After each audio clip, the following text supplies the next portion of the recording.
به نام خدا. مراحل تولید زغال خاکره‌ای. این مواد که می‌بینید خاکره، خاک زغال، پوست گردو و انواع خاکره. مراحل تولیدش میشه اول این قسمت که این بهش میگن جهنمی.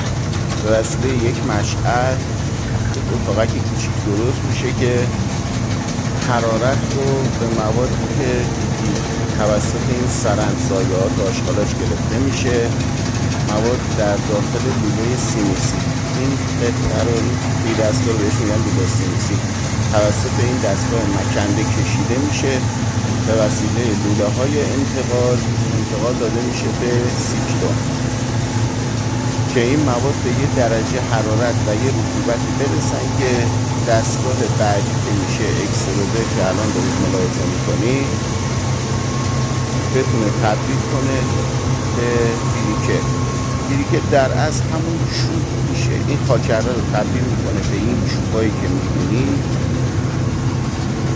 برای تولید زغال. این چوبا از طریق فشار و حرارت به این شکل در میاد. حالا مرحله بعدیش که میشه برای پخت این چوبا که حالا چه چوب باشه چه این بیریکه تا داخل کوره میره که به دو طریق صنعتی و سنتی پخته میشه و آماده میشه.